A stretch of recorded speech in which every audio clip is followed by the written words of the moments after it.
Olá, turma, tudo bom? Como eu havia falado com vocês nas últimas aulas, o conteúdo de equilíbrio de corpos extensos ele é bem curto de se abordar. No entanto, existem vários detalhes que devem ser considerados que vocês só vão se dar conta durante a própria resolução dos exercícios. Por esse motivo, este conteúdo eu vou fazer um número de exemplos resolvidos maior do que o normal. Então, essa aula de hoje, pelo menos esse vídeo, vai ser somente de exemplos para vocês entenderem aí como é que a gente trata esse tipo de problema. Então, vamos logo ao assunto. Nós temos aqui a primeira situação. Então é o seguinte: tem uma tábua, tem 3 metros de comprimento, que é esse risco preto, e tem 50 quilos de massa. E ela está apoiada sobre 2 pilares, que são esses risquinhos vermelhos. Os pilares estão distantes de 50 centímetros de cada extremidade, tanto da direita quanto da esquerda. E eu tenho uma criança de 30 quilos aqui, de pé, na extremidade da esquerda. Qual que é a força que cada pilar suporta? Essa é a primeira pergunta.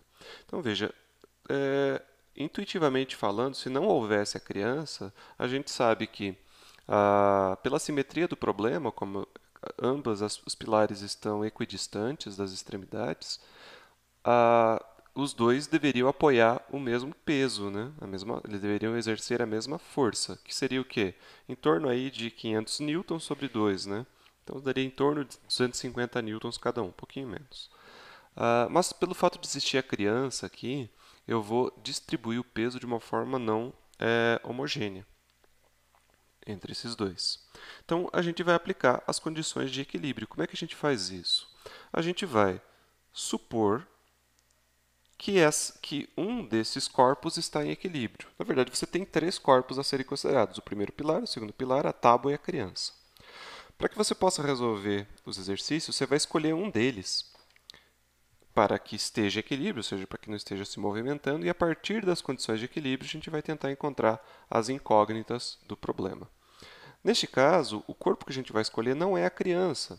Ela está em equilíbrio, mas aplicando as condições de equilíbrio sobre a criança, a gente somente iria concluir que o peso dela é suportado pela força normal nessa ponta da tábua e não vai ajudar a gente a responder nada. Então, nós vamos escolher a própria tábua como corpo em equilíbrio.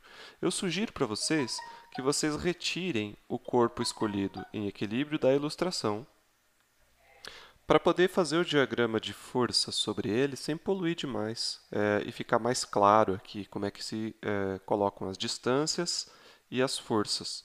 Lembrando que para a gente vai ser muito importante não somente dizer quais são as forças, mas sim os pontos de aplicação. Então vamos lá. Então vamos repetir aqui a ilustração da tábua. Tá? Mas agora vamos só colocar um diagrama de forças, fazer em vermelho. Quais as forças? A primeira força que a gente nunca pode esquecer é o peso. O peso, neste caso, o peso da tábua. Peso sempre é uma força que aponta verticalmente para baixo. Aqui nessa extremidade, você tem o peso da criança sendo transferido também para a tábua. Então, peso que age sobre a tábua é aqui assim. E aí você tem as forças suportadas pelos pilares. A tábua faz uma força para baixo sobre os pilares, mas aqui a gente está pensando na reação disso, a força que o pilar faz sobre a tábua. Então você vai ter uma força mais ou menos aqui e outra mais ou menos aqui assim. Essas são as 4 forças. Então, este problema eu escolhi como sendo o primeiro exemplo porque as forças nessa situação são todas na vertical. Então, só muda o sentido, algumas para cima e outras para baixo, mas todas na vertical. Então, isso vai eliminar pelo menos um dos problemas, que é você se preocupar com a angulação para cálculo do torque. Então, eu vou chamar essa força aqui de mg, m maiúsculo, que é a massa da tábua, essa daqui mzinho g, minúsculo, porque é a criança. Vou chamar essa força de FD, FE de esquerda, é a força do pilar da esquerda, e essa daqui é a FD, que é o pilar da direita. Tudo bem? Nós temos aqui algumas distâncias a serem consideradas, né? Vamos supor que eu tenha aqui um tamanho total L.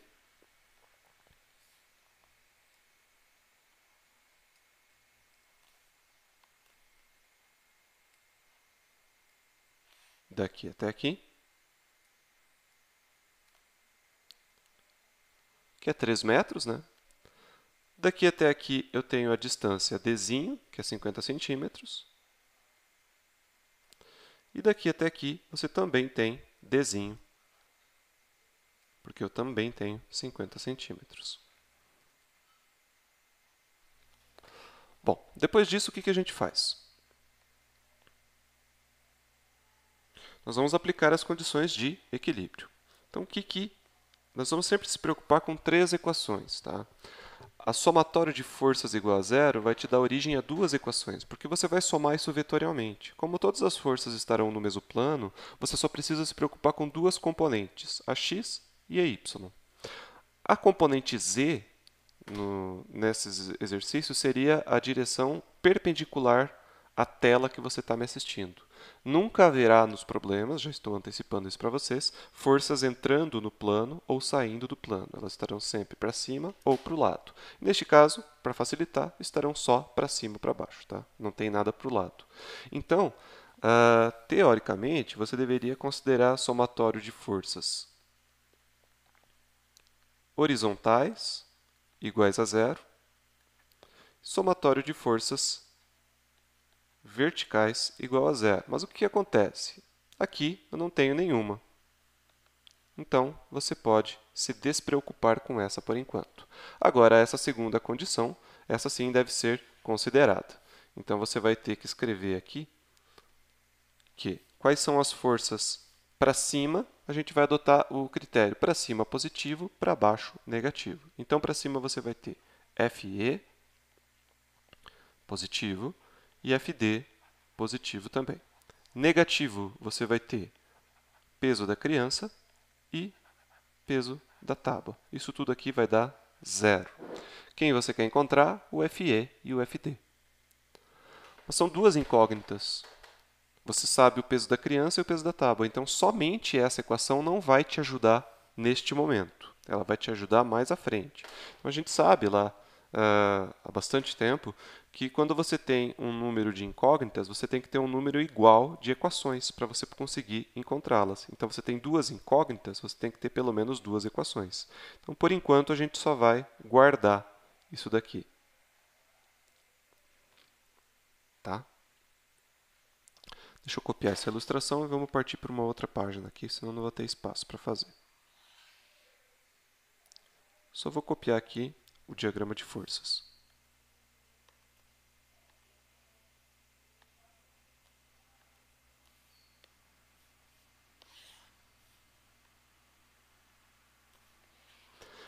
Então, vamos agora para os torques. Como todas as forças estão no plano que você está me assistindo, o torque só tem uma opção, estar na direção perpendicular a este plano, ou entrando ou saindo, ou seja, ou indo em direção a vocês, ou entrando no plano a partir de vocês. Então, vamos lá. Somatório de torques igual a zero. Quais são os torques? Você não tem como responder essa pergunta sem antes definir uma origem. Então, lembra que eu falei na última aula? As forças, você determinar uma força resultante, independe da escolha de origem. Já as grandezas rotacionais, antes de você fazer qualquer coisa, você tem que dizer aonde é a origem. Porque os torques têm a ver com uma força multiplicada por uma distância, e essa distância é da origem até o ponto de aplicação da força. Se você não disser aonde está a origem, você não consegue fazer muita coisa. Então, vamos lá. Se a gente coloca a origem, sei lá, aqui, você consegue fazer esse exercício? Desde que você diga qual que é a distância, digamos 2 metros. Consegue, mas vai ficar muito complicado. Tá? Você vai ter que levar em consideração alguns ângulos, calcular várias distâncias. Então, qual é a dica? Você colocar a origem em uma posição que facilite a tua vida.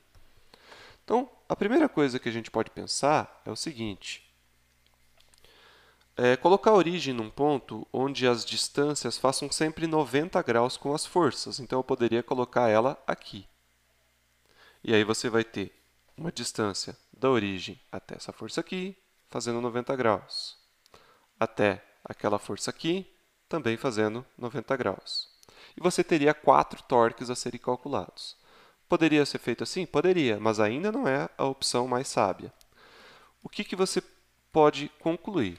Quando você coloca a origem em cima do ponto de aplicação de uma força, aquela força não exerce torque. Por exemplo, se você colocar a origem exatamente aqui, ó, você vai ter a distância da origem até aquela força, portanto, você vai ter o torque da força da direita. Você vai ter a distância da origem até a força da esquerda, portanto, aqui um torque. No entanto, a distância da origem até o peso da tábua é zero, porque a origem está em cima deste ponto de aplicação. Como o torque é uma distância multiplicado pela força, se a distância for zero, o torque é zero. Então, você elimina um dos torques, você passa a ter 3 torques, apesar de ter 4 forças. Então, a gente já restringe as possibilidades de escolha de origem para 4, se você quiser ser menos, quer ter menos trabalho. Então, ou eu posso colocar a origem neste ponto, neste ponto, neste ponto ou neste ponto. Mas você pode fazer ainda melhor. Destas 4, o ideal é que você elimine o torque causado por uma força que você não conhece e não das que você já conhece. Ou seja, você já conhece o peso da criança, você já conhece o peso da tábua. Quem você não conhece é essa força e essa força.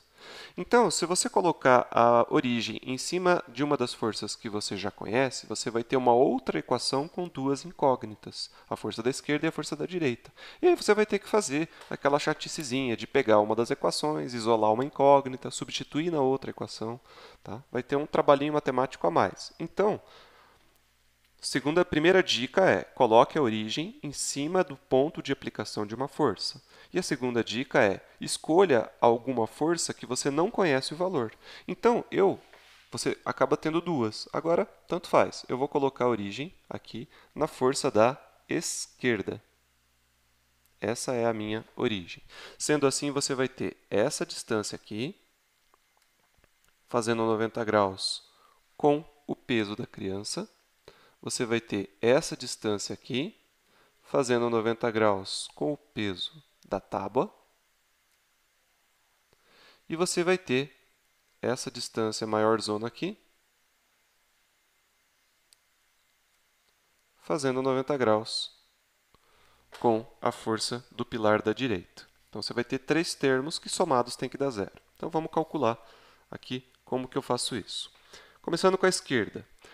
Torque é um peso, é uma distância vezes uma força vezes o seno do ângulo entre os dois. Qual é a distância aqui?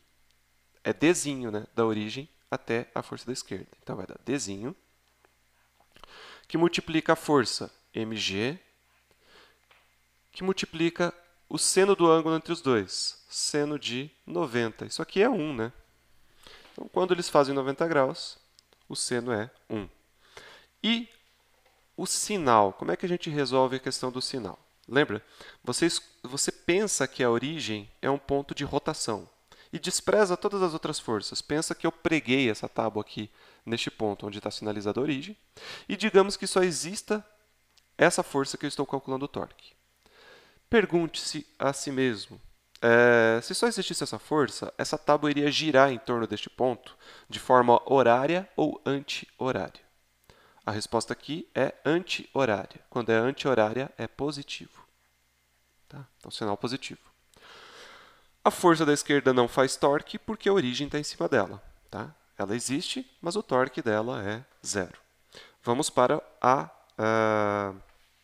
o peso da tábua. Distância. Qual é essa distância aqui? Veja, o peso da tábua, se ela for homogênea, vai estar na metade dela. Tá? Então, a distância da extremidade ao peso é L sobre 2. Só que a origem está distante dzinho, então é L sobre 2 menos dzinho, a distância. A força mg, o ângulo 90 graus e o sinal. Então, faz de novo aquele exercício mental. Se só existisse essa força, essa tábua giraria no sentido horário em relação a essa origem. Então, é negativo. E, por último, eu vou fazer aqui embaixo, para não ocupar tanto espaço, você tem o FD. Qual é a distância da origem até FD? É o comprimento total da tábua, L, menos essa distância dzinho e menos essa outra distância dzinho. Então, você tem que subtrair 2 dzinhos. Então, a distância vai ser L menos 2 dzinhos, multiplicado pela força FD, multiplicado pelo seno do ângulo 90 graus. Isso aqui tudo tem que dar zero. E o sinal? Se só existisse essa força, o giro ia ser horário. Então, é positivo. Desculpa, anti-horário. Então, é positivo. Esse seno de 90 eu só coloquei aqui para que a gente prestasse atenção que ele deve existir, mas ele é 1. Tanto aqui, quanto aqui, quanto aqui.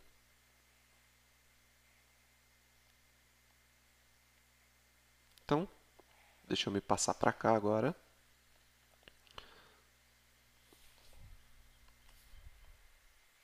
Vamos trabalhar agora um pouquinho a álgebra dessa equação. Quem que a gente quer encontrar aqui? Aqui é a única coisa que a gente desconhece. Então, só teve uma incógnita nessa equação. É o FD. Todos os outros termos a gente sabe o valor. Então, a gente tem que isolar o FD. FD, então, eu tenho que passar esse cara para o outro lado da igualdade, vai ficar L sobre 2 menos Dzinho, que multiplica o peso da tábua, menos Dzinho, que multiplica o peso da criança, dividido pelo termo que multiplica o FD, que é o quê? L menos 2D. Substituindo os valores, a tábua tem 3 metros, metade dela é 1,5 m. Subtrai Dzinho, que é 50 centímetros, 0,5. O peso da tábua, a massa da tábua é 30 quilos. Não. Sim. Eu não falei qual é a massa da tábua, né? Não, falei, 50 quilos, está escrito ali em cima. Então, vezes 50 vezes 9,8 menos Dzinho, que é meio. Eita, acabou o espaço. Deixa eu fazer um cortezinho aqui. Então, já arrumei, reescrevi ele mais compacto. E também, enquanto eu fiz o corte, eu já fiz a continha aqui na calculadora. Então, a força suportada da direita será de 171 newtons, 0,5.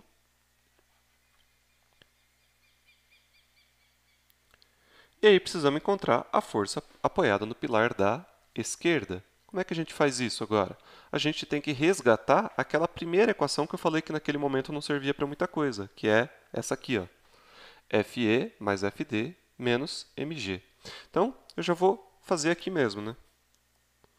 FE, que é que eu quero descobrir,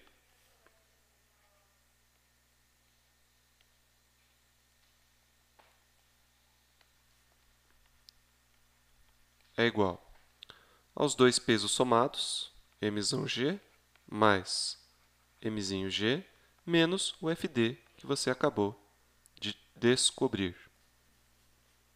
Então, passando essa equaçãozinha para lá,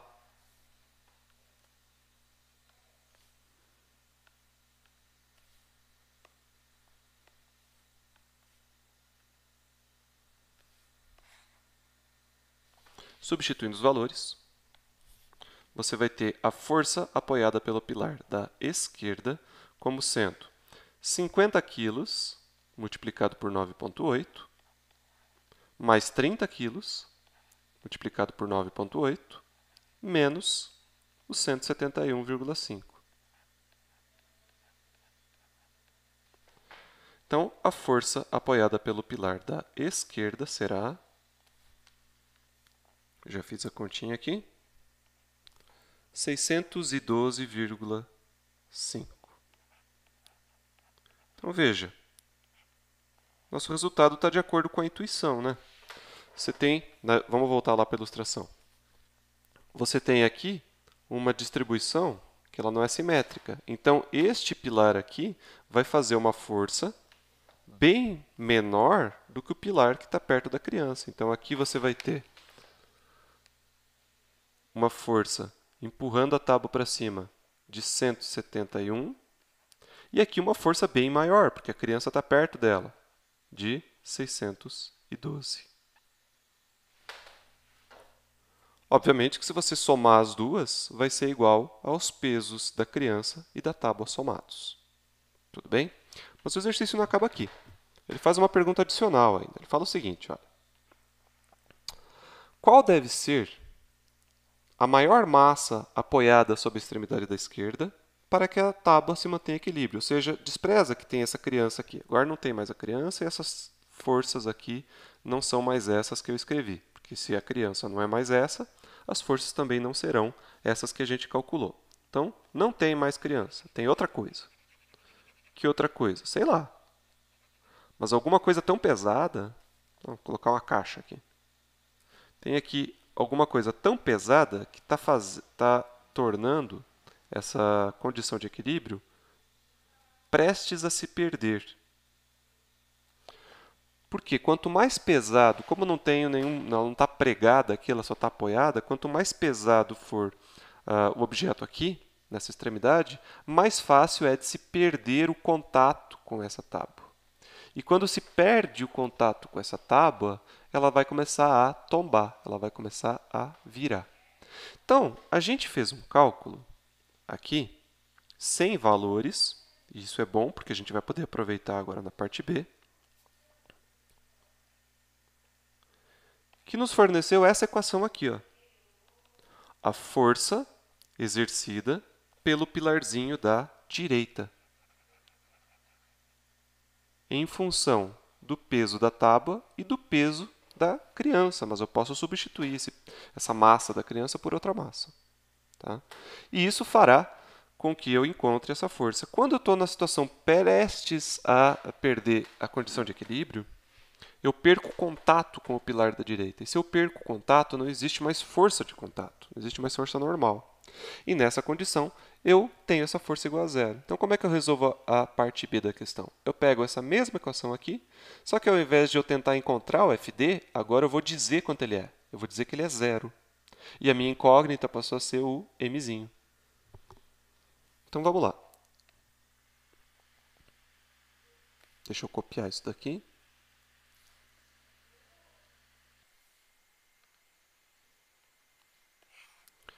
Então, o que a gente vai fazer? A gente vai agora impor que FD é zero. Portanto, você vai ter aqui essa equação. L sobre 2 menos Dzinho, que multiplica mg, menos Dzinho vezes mzinho g, igual a zero. Tá? Esse denominador aqui, ó, se fd é zero, ele vai passar multiplicando zero, vai dar zero. Então, o que eu tenho? Eu tenho que impor que o numerador da fração é nulo. E quem eu quero descobrir? O mzinho. Então, vamos lá. Dzinho mzinho g é igual a L sobre 2 menos Dzinho, que multiplica mzão g. Então, o g cancela, né? Não vou precisar colocar a gravidade aqui. Mzinho vai ser L sobre 2 menos Dzinho, que multiplica mzão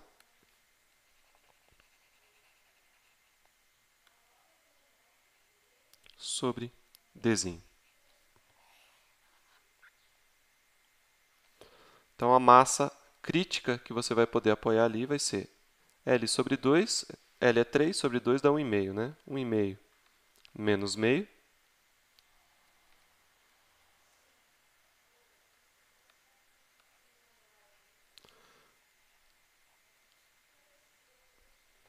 que multiplica a massa da tábua, que é 50 quilos,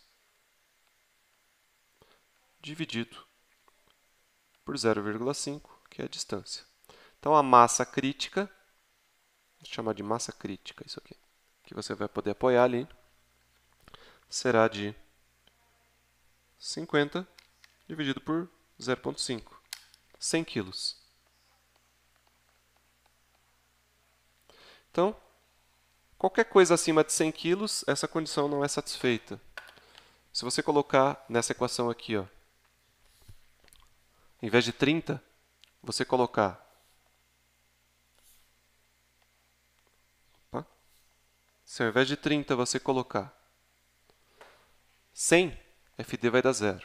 E se você colocar qualquer coisa maior do que 100, como ele tem um sinal negativo, você vai ter uma força negativa aqui. O que significa uma força de apoio que é negativa? Significa que aqui, ao invés desse pilar estar empurrando a tábua, ele deveria estar puxando a tábua, ou seja, ele deveria estar fazendo uma força para baixo. E isso não é possível ser feito através de forças de contato. Uma força contrária ao empurrar seria uma cola, um prego que estivesse ali, estaria trazendo ela para baixo. Se não existe essa força, ele vai ser impossível de ser sustentado, ele vai tombar essa tábua para qualquer massa aqui maior do que 100 kg. Essa configuração não é possível de ser mantida. Beleza? Vamos para o próximo exemplo.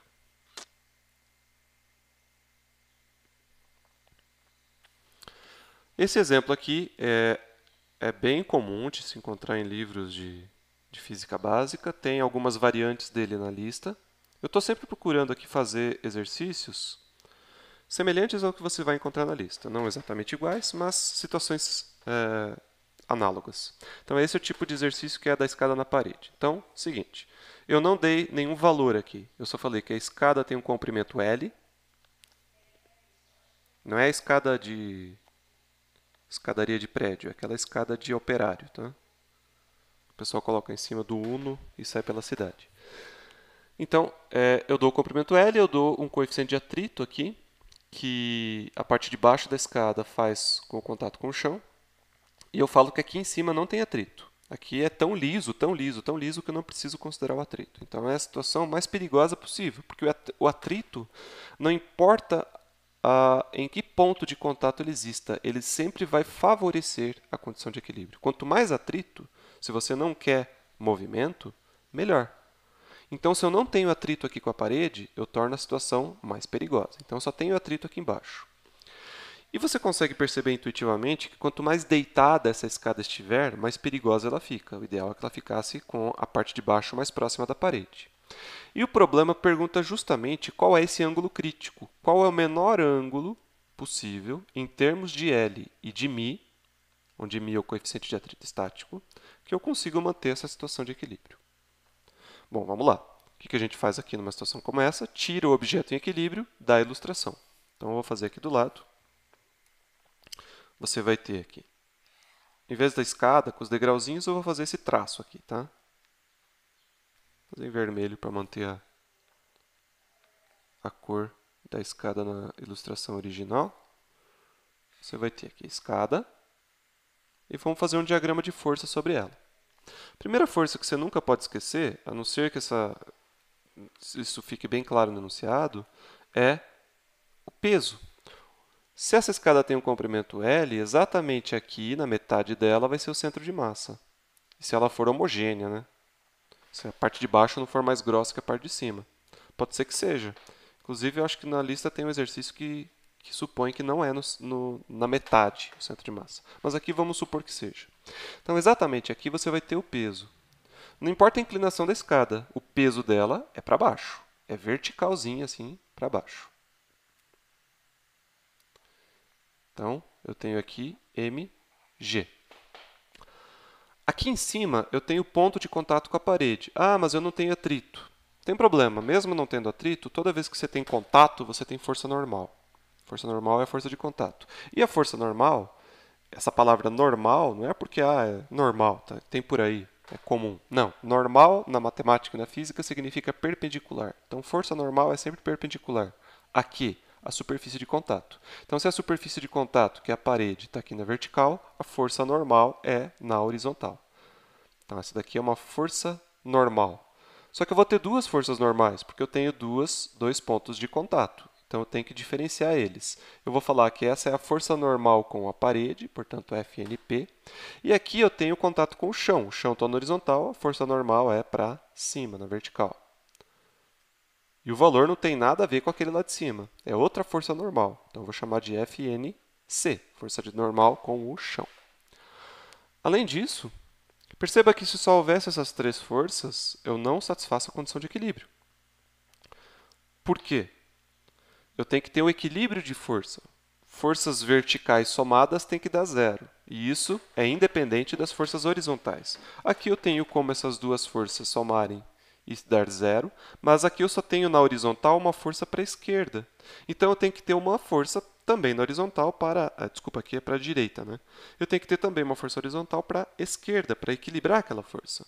E essa força vai ser justamente aquela que tem aqui neste ponto de contato, que é fornecido pelo atrito, que é a força de atrito estática. E aqui eu tenho o ângulo θ. É o mesmo ângulo que a escada faz com o chão. Antes de sair fazendo as contas, vamos pensar nos ângulos, porque agora os ângulos não vão mais ser de 90 graus com a distância. Só escrever melhor aqui. Vocês vão ter que pensar bastante sobre a trigonometria, lá, os conteúdos do ensino médio. Aqui tem uma questão de ângulos alternos internos, que a gente chama, né? Então, você consegue concluir que este ângulo tem que ser igual a este. Esse aqui é θ. Este ângulo aqui não é θ. Eu vou chamar de alfa. Mas eu sei que alfa e θ, se eu somar eles, tem que dar 90. Por que eu sei disso? Porque aqui eu fecho um triângulo retângulo. E a soma dos ângulos internos de um triângulo retângulo tem que dar 180. Então, aqui eu já tenho 90, então alfa mais θ tem que dar 90. E aqui, este ângulo também é alterno interno com este, portanto, aqui eu também tenho alfa. Beleza? Vamos lá. Aplicar as condições de equilíbrio. Primeira condição, somatório de forças. Agora você vai ter dois somatórios de forças, porque você tem forças horizontais e verticais. E elas não conversam entre si, tá? Forças horizontais não podem se somar com verticais, porque é um cálculo vetorial, né? Então, somatório de forças horizontais são nula. Portanto, o que você tem na horizontal? Vamos atribuir a convenção de que força para a direita é positiva, força para a esquerda é negativa. Então, para a direita, você vai ter FNP e para a esquerda, menos, portanto, força de atrito. Isso aqui dá zero. O que você consegue concluir? FNP é numericamente igual à força de atrito. Numericamente, porque aqui eu estou só considerando o valor das componentes. Não estou fazendo mais um cálculo vetorial. Estou fazendo um cálculo de componente. Forças na vertical. Somatório de forças em y igual a zero te permite concluir que a força normal com o chão tem que menos o peso da escada dá zero. Portanto, a força normal com o chão é igual a peso da escada. Beleza? Como eu estou querendo calcular a situação limite, aquela que está prestes a escorregar, eu sei o quê? Que essa força de atrito aqui não é qualquer força, é a força de atrito estático máximo. E isso a gente sabe lá da Física 1, que a força de atrito estático máximo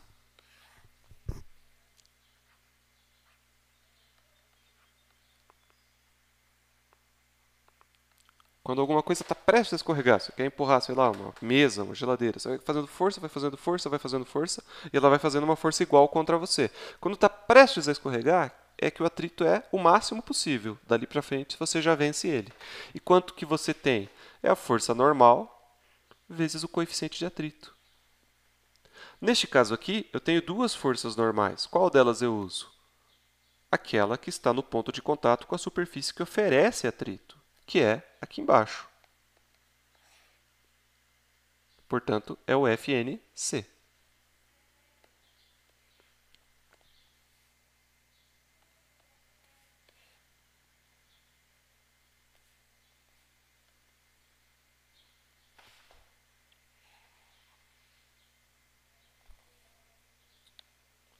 Então, sobrou aqui para a gente, deixa eu Copiar essa ilustração e trazer ela para a próxima página. Prontinho. Sobrou aqui para a gente fazer o equilíbrio de torques. Então, vamos lá. Equilíbrio de torques.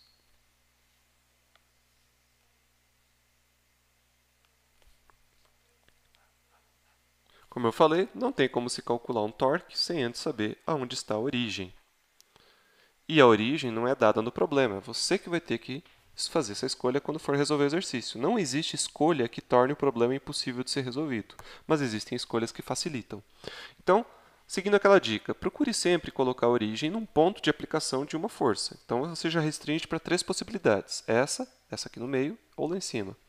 O que é melhor? Matar um torque ou matar 2? Matar 2, né? Então, aqui você já tem 2 forças sendo aplicadas no mesmo ponto. Coloca a origem aqui, que você não vai ter torques sendo provocados por essas forças. Só vai ter 2 torques. Tudo bem? Então, você vai ter essas distâncias aqui. Deixa eu fazer em verde, aumentar aqui a espessura. Você vai ter essa distância da origem até essa força. E você vai ter essa outra distância da origem até aquela força lá de cima. Neste primeiro caso, a distância é L sobre 2. E neste segundo caso é o L total, comprimento da escada. Então, aplicando nas equações, o torque aqui do peso da escada. Distância, L sobre 2. Força, peso da escada. Ângulo, alfa. Neste caso, esse seno não é 1. Então, vamos deixar assim por enquanto. Lá em cima, você vai ter FNP, a distância L. O sinal, né? Esqueci aqui desse primeiro termo, sinal. Se só houvesse essa força e essa origem fosse um ponto de rotação, essa escada iria girar no sentido anti-horário. Portanto, ele é positivo. Lá em cima, distância da origem até lá em cima é L, força FNP, ângulo θ e sinal. Se só houvesse essa força, o giro seria horário, portanto é negativo. Isso aqui tem que dar 0. Olha só que interessante. O L está nesse termo e está nesse termo, e do outro lado da igualdade é 0. Então, se eu dividir o lado esquerdo e o lado direito por L, aqui vai continuar sendo 0. 0 dividido por qualquer coisa é 0. E esses dois termos perdem o seu L, portanto, o L ele é irrelevante para esse exercício. Outra coisa que eu sei aqui, seno de alfa e seno de θ. Eu posso deixar tudo em termos de θ, mesmo não sabendo quem é ele. Por quê? O seno de alfa está relacionado com o seno de θ, porque são ângulos complementares. A soma de alfa e θ tem que dar 90. Quando você tem ângulos complementares, alfa mais θ sendo igual a 90, você pode usar essa propriedade aqui, ó. Seno de alfa é igual ao cosseno de θ, que a gente inclusive usou na última aula. Vamos continuar aqui. Deste outro lado. Então, você vai poder reescrever essa equação aqui como sendo mg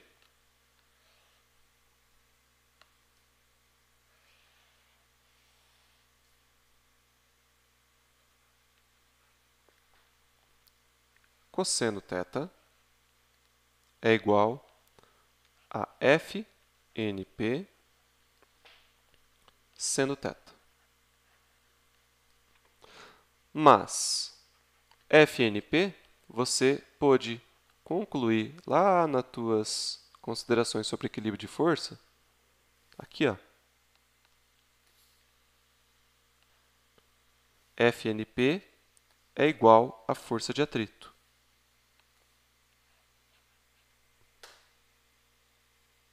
Certo? Então, FNP é igual à força de atrito. E a força de atrito, por sua vez, é igual à força de atrito estático máxima, que está escrito aqui, ó. FNC vezes μ,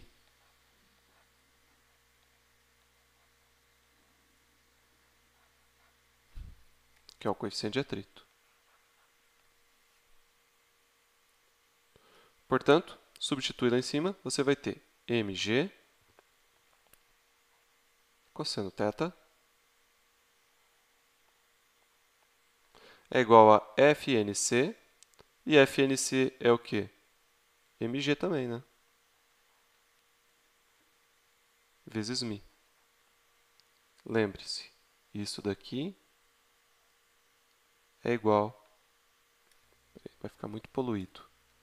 Isso daqui é igual a mg. Estou tirando isso da onde? Das nossas conclusões anteriores, tá? Eu acho que eu vou me apagar aqui, tá, pessoal? Eu acho que vocês não fazem questão de ficar me vendo. E essa janelinha com a minha cara aqui fica atrapalhando o quadro. Então, continue só com a minha voz. Então, vamos lá. De onde que eu tirei isso? Daqui, ó. Das condições de equilíbrio de força. FNC, força normal com o chão, é igual ao peso da escada.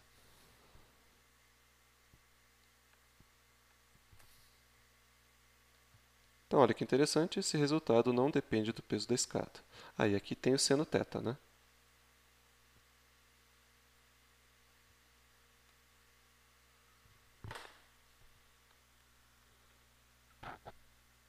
Aqui faltou um denominador 2, né?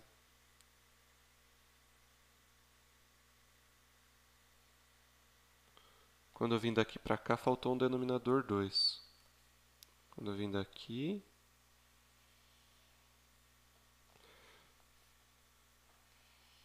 lá para cima.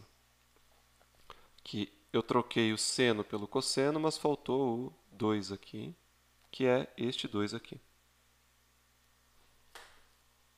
Tudo bem? Então, aqui temos 2.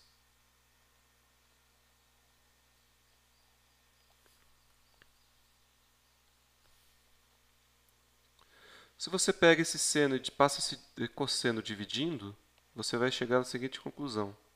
Seno sobre cosseno, que é a tangente de θ,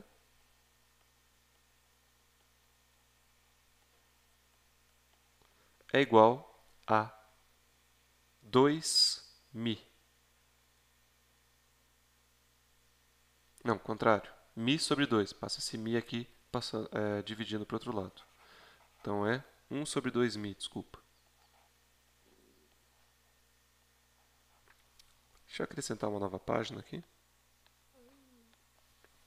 Portanto, tangente de θ, que é igual a seno sobre cosseno, é igual a 1 sobre 2μ. Então, olha que interessante. Esse é o resultado final, tá? Não importa a massa da escada e também não importa o comprimento dela. Só o que vai determinar esse ângulo crítico é o coeficiente de atrito. E faz sentido. Digamos que o chão fosse tão liso, tão liso, tão liso, que esse coeficiente de atrito fosse próximo de zero. O que ia acontecer aqui? Essa fração ia dar próxima de infinito, quando o denominador é próximo a zero. Qual é o ângulo cuja tangente é infinito? É 90 graus. Ou seja, essa escada ela teria que estar bem em pezinha aqui, ó, fazendo com que esse ângulo aqui fosse quase 90 graus. Por outro lado, se o coeficiente de atrito fosse muito áspero, esse μ é um valor muito grande, então essa fração ia ser próxima a zero. E a tangente de qual ângulo é zero? Zero. Ou seja, este ângulo aqui em que a escada poderia ficar deitada seria muito pequeno, ficando cada vez mais próximo de zero, quanto maior fosse o coeficiente de atrito. Tudo bem? O próximo exemplo é uma continuação desse exemplo. Então, vamos lá. Ele vai falar o seguinte. Suponha que a escada já esteja na situação crítica. Então, este ângulo θ aqui, ó, é o ângulo que a gente já encontrou. A gente não encontrou um valor para ele, tá? Mas a gente conseguiu relacionar ele com as informações do enunciado. Esse é o ângulo crítico, portanto, é aquele ângulo cuja tangente é igual a 1 sobre 2μ. Ou seja, é a escada prestes a escorregar. Se você deitar ela um pouquinho mais, ela catapou para baixo. Mas, sei lá, um operário desavisado, não sabe que está na situação tão perigosa, resolve começar a subir nessa escada. A pergunta é, quanto ele vai conseguir subir ao longo da escada, uma distância dzinho, sem que ela escorregue? Bom, num primeiro momento você pode pensar, bom, se ela já estava prestes a escorregar, é só esse operário aí pôr o pé em cima dela que ela já vai dar desastre, né? Mas não, na verdade não. Num primeiro momento, a escada ganha estabilidade. Quando ele estiver exatamente em cima aqui, ó, ela vai ficar um pouquinho mais estável. Por que isso? Quando ele está aqui, ó, no início da subida, a escada fica um pouco mais estável.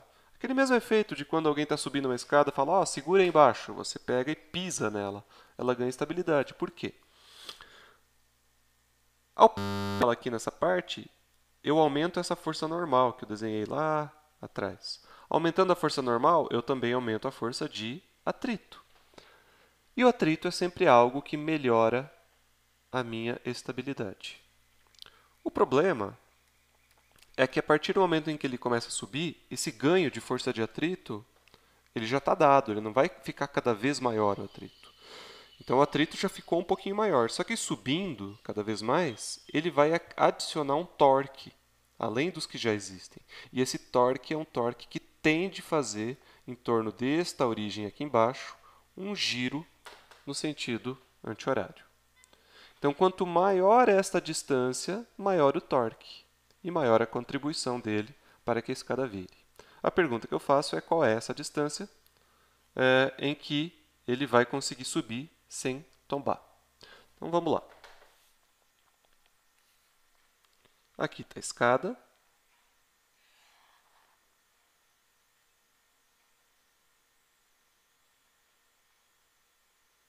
Como eu falei, vamos fazer uma representação dela mais limpa, né? Sem tantas ilustrações em cima dela, só para a gente fazer o diagrama de forças. Vou fazer o seguinte, eu vou aproveitar o mesmo diagrama que eu fiz antes, só vou acrescentar o peso do operário. Então, já fiz aqui, copiei. Esse é o diagrama de forças do exercício anterior. Obviamente que eu vou ter que acrescentar ainda uma força. Qual é a força que eu vou ter que acrescentar? O peso do operário. Então, vamos lá?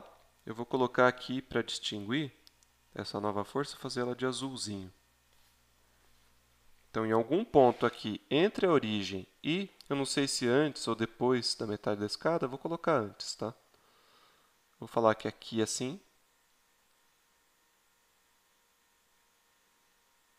Nossa, mas vai ficar poluído, eu vou fazer depois. Vou colocar aqui, ó.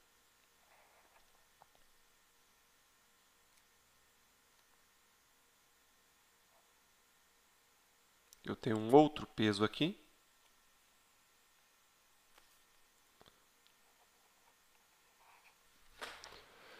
Que você consegue perceber que este ângulo aqui também é alfa, o mesmo alfa que eu tinha aqui. E essa distância aqui,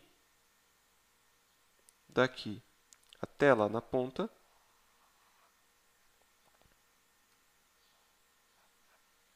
é dzinho.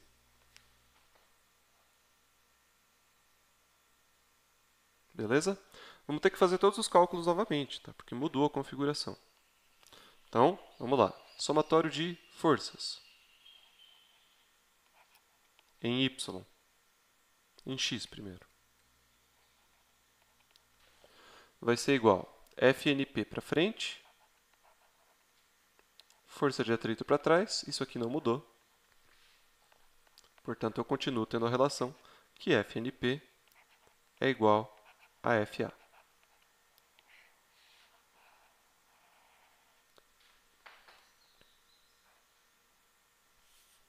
Vamos copiar isso daqui para passar para outra página.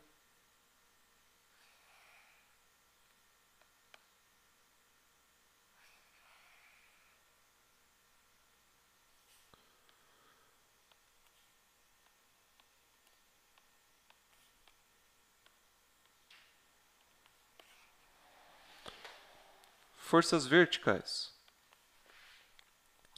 Somatório de forças verticais também são zero. Portanto, você vai ter para cima FNC. E duas para baixo, né? Antes era só uma para baixo, agora você vai ter o Mzão G e o Mzinho G. Isso aqui dá zero. Portanto, a força normal com o chão aumentou. Antes ela era só o peso da escada, agora ela é o peso de escada somado ao peso do operário. Se eu aumento a força normal com o chão, eu aumento a força de atrito máxima. Qual é a força de atrito? Mi vezes normal, né?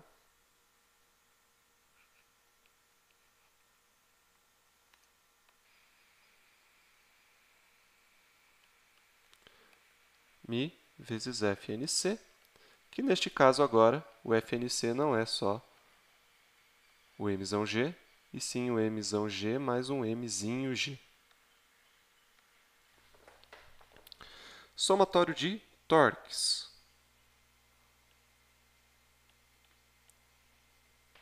Novamente, a escolha mais sábia continua sendo colocar a origem aqui embaixo.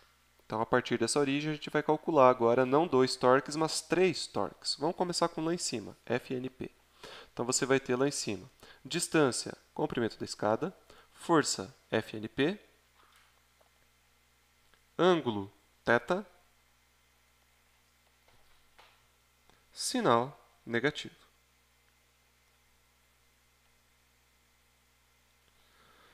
Peso do operário, ele está a uma distância d, força, mzinho g, ângulo, alfa, e é um torque positivo.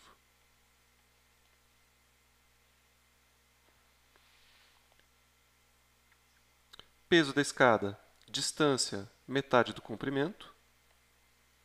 Força, mzão g.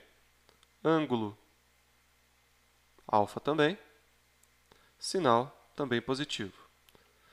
Isso aqui é uma equação, tá? Então, isso aqui tem que dar zero. Eu vou colocar o zero para o lado de cá, tá? Zero é igual a essa expressão aqui. Veja que agora eu não posso cancelar o L. Por que eu não posso? Porque ele não está nesse termo do meio. Se eu dividir toda a equação por L, vai ficar D sobre L aqui, sobrando. Tá? Vamos lá? Eu vou substituir aqui o quê? O FNP é igual a FA, né?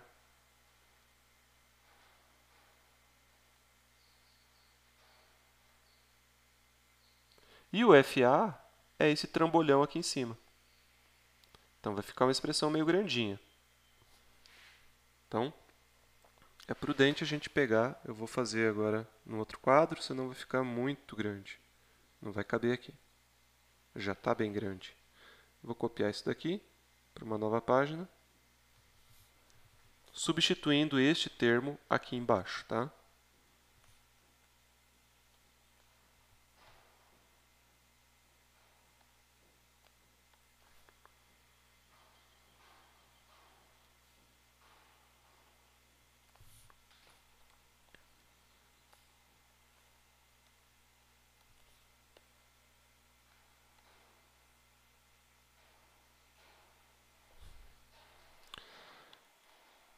Então, vamos lá. Menos L que multiplica Mi, que multiplica a soma de Mzão G mais Mzinho G, seno de θ, mais Dzinho, Mzinho G, seno de alfa, mais L sobre 2, Mzão G, seno de alfa, igual a zero. Aqui vamos usar aquela propriedade. Ao invés desse seno de alfa, vamos colocar, tanto aqui quanto aqui, cosseno de θ, tá?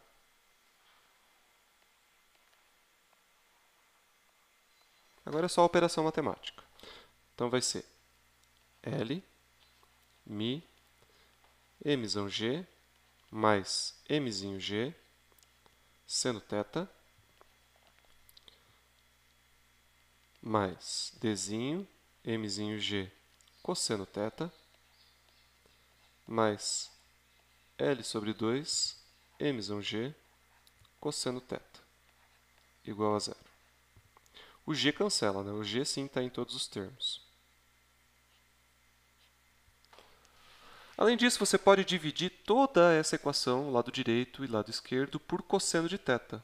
Quando você faz isso, você vai acabar eliminando este cosseno de θ, este cosseno de θ. E aqui vai ficar seno de θ sobre cosseno de θ, que é o quê? Tangente. Então, menos L vezes μ, que multiplica a soma mzão mais mzinho, tangente θ, mais dmzinho,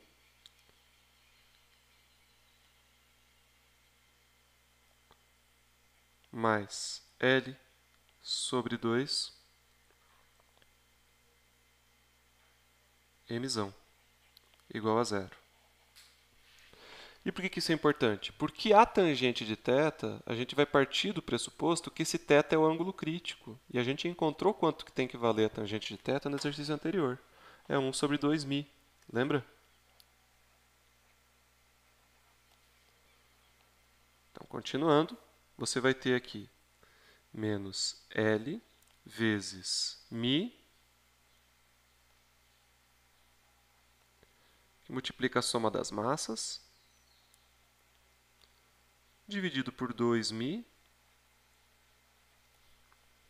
Então, esse μ cancela com este, mais dmzinho, mais L sobre 2mzão é igual a zero.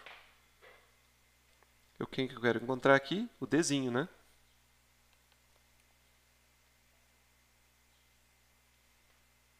Portanto, você vai ter aqui menos L mzão sobre 2, faz a propriedade distributiva aqui e lá, né? Menos L mzinho sobre 2, mais dmzinho, mais L sobre 2mzão igual a zero. Veja só, você está somando uma coisa positiva aqui com uma coisa negativa aqui. Então, esses dois carinhos aqui se cancelam. Além disso, agora você sobrou dois termos, e ambos os termos estão com mzinho multiplicado, e do outro lado da igualdade dá zero. Então, você pode dividir todo mundo por mzinho. Conclusão. Dzinho, que é a distância que o operário pode subir em segurança, é a metade do comprimento da escada. Beleza? Então, se a escada está prestes a cair, uma pessoa consegue subir ainda nessa escada até a metade, independente do peso dela. Veja que a massa desse operário não entrou no resultado. Então, por mais pesado ou mais leve que ele seja, ele vai conseguir subir em segurança até a metade. Qualquer pequeno passo que ele der além disso, aí ela vai escorregar, porque o torque vai ter um torque adicional que vai conseguir vencer o torque provocado pela força de atrito. Beleza, gente? Temos mais exemplos a tratar, mas eu vou deixar para outro vídeo.